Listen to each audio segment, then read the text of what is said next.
آج خاص ہیئرنگ ہے.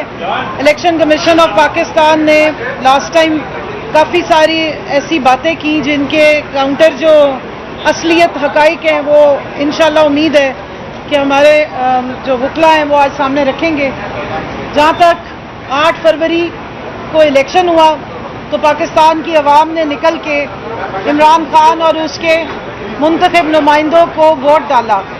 چاہے کدو کا نشان ہو، بینگن کا نشان ہو، رولر کوسٹر ہو، چمٹا ہو، جوتا ہو یا کوئی بھی اور نشان ہو، عوام نے خود ڈھونڈ کے اپنے امیدواروں کو جا کر ووٹ ڈالا. لیکن 9 فروری کی صبح اور 10 فروری تک پتہ لگا کہ وہ سارے کا سارا تماشا جو ہے وہ بدل دیا گیا اور ایک ریگڈ الیکشنز، ایک تاریخ کے بدترین الیکشنز جو ہیں ان کو کروانے میں الیکشن کمیشن آف پاکستان ماشاءاللہ کامیاب ہو گیا.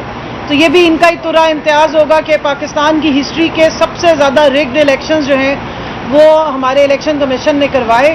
اور اسی لیے جب ہم نے درخواست دی تھی کہ سرکاری مشینری سے لے کے آروز اور باقی سب کو نہ لگایا جائے تو ہم پہ اور قسم کے الزامات لگائے. ہماری ایک ہی ڈیمانڈ تھی. آپ جانتے ہیں کہ جب ہم نے 11 اپریل 2021 کو اسمبلیوں سے ریزائن کر کے باہر رہے تھے تو ہماری demand free and fair elections تھی. 14 مئی کو بھی الیکشنز ہونے تھے لیکن 14 مئی کے الیکشن سے پہلے 9 مئی ہو گئی. اس کے بعد 90 دن کے الیکشنز کا کانسیپٹ تو ماشاءاللہ آئین اور قانون کے مطابق میرا خیال ہے کہ آپ ساری عوام کو سمجھ آ گئی ہے کہ 90 دن کے جو الیکشنز کے معاملات ہیں وہ اپنی مرضی سے 90 دن شروع ہوتے ہیں. مرضی ہوتی ہے تو 90 دن شروع ہوتے ہیں، مرضی ہوتی ہے تو نہیں ہوتے ہیں. اس ملک میں فری اینڈ فیئر الیکشنز لینے کے لیے جو 90 دن کے اندر ہونے چاہیے تھے اس پہ بھی ہمیں عدالتوں کے دروازے کھٹکانے پڑے. اور ماشاءاللہ آج اس بات پہ بھی ہم پہ احسان جتایا جاتا ہے کہ دیکھیں ہم نے تو آپ کو ڈیٹ لے کے دی تھی الیکشن کی، جبکہ پاکستان کی عوام کا یہ جمہوری رائٹ ہے، یہ آئینی رائٹ تھا کہ ان کو صحیح ٹائم پر ڈیٹ دی جاتی. لیکن الیکشنز کو ڈیلے کیا گیا. اور کیوں کیا گیا؟ کیونکہ الیکشن کی جو مینجمنٹ ہونی تھی، جو پولیٹیکل انجینئرنگ ہونی تھی، اس کے بہت سارے سٹیپس موجود تھے جو ایگزیکیوٹ کیے گئے. بہرحال اب جو اندر معاملات چل رہے ہیں ہیئرنگ کے، اس کے متعلق میں صرف یہاں پر یہ بتاتی چلوں کہ باپ پارٹی جو سب کی ماشاءاللہ ابو جی پارٹی ہے، باپ پارٹی ہمارے پاس 2018 میں کے پی میں موجود نہیں تھی اور اس کے اوپر پورا آرٹیکل موجود ہے، اس کے اوپر نوٹیفیکیشن موجود ہے کہ 3 انڈیپینڈنٹس نے آ کے اس کو جوائن کیا اور اس کے بعد وہ سیٹنگ کے اندر اس کو الیکشن کمیشن آف پاکستان نے نیا اسکیجول دیا اور اس کے بعد انہیں ایک ریزرو سیٹ دی گئی. تو یہ سب کچھ اسی ملک میں ہوا، اسی الیکشن کمیشن آف پاکستان نے کیا جو سڑک کی دوسری طرف بیٹھے ہیں. ایک کانسٹیٹیوشنل ہمارا ادارہ ہے. تو میرے خیال میں اپنی جو کانسٹیٹیوشنل ادارے کی جو میموری ہوتی ہے، جس کو انسٹیٹیوشنل میموری ہوتی ہے، وہ بہت پرانی نہیں ہے. جب 2018 کے الیکشنز کو اتنا یاد کیا جاتا ہے اور اس کانٹیکسٹ میں کیا جاتا ہے کہ اس میں پتہ نہیں کیا کیا ہوا تھا، تو ذرا یہ بھی یاد کر لیں، زیادہ پرانا تو گزرا نہیں ہے 2018. اسی طرح جس طرح بتایا گیا تھا کہ پنجاب میں ہماری جو مائنورٹی کی لسٹ جمع نہیں ہو سکی تھی، لیکن الیکشن کے بعد کورٹ کے آرڈرز پہ وہ بھی جمع کی گئی اور وہ سیٹیں بھی دی گئیں. تو یہ کوئی دنیا سے نرالا کام ہم نہیں مانگ رہے ہیں کہ جو الیکشن کمیشن اس پہ اتنی تکلیف کا شکار ہے. اور دوسرا میں یہ بھی یہاں پہ کہنا چاہتی ہوں، الیکشن کمیشن آف پاکستان کو پارٹی نہیں بننا چاہیے.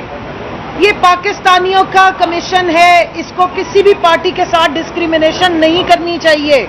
نظر آنا چاہیے کہ اس کے لیے تمام پارٹیاں برابر ہیں، لیکن نظر نہیں آ رہا. آپ اندر وکیل صاحب کے دلائل ہی سن لیں تو وہاں پہ بھی ایسے لگتا ہے وہ ہنس رہے ہوتے ہیں. ایس آئی سی کے نام پہ ہنستے ہیں، پی ٹی آئی کے نام پہ تو پتہ نہیں انہیں کیا ہو جاتا ہے، لیکن دوسری پارٹیوں کے لیے وہ ووٹ کو عزت دو کے نعرے بھی لگا دیتے ہیں.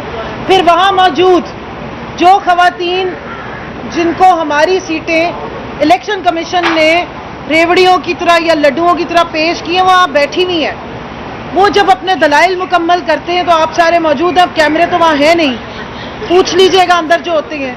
وہ جا کے الیکشن کمیشن کے جو وکیل ہیں ان کو مبارکیں دیتی ہیں، ان کے صدقے واری جاتی ہیں اور ان سے بڑی محبت کا اظہار کرتی ہیں. کرنا بھی چاہیے. ظاہر ہے جنہیں عوام نے مینڈیٹ نہیں دیا ان کو الیکشن کمیشن نے تحفے میں 10-10 12-12 سیٹیں دے کے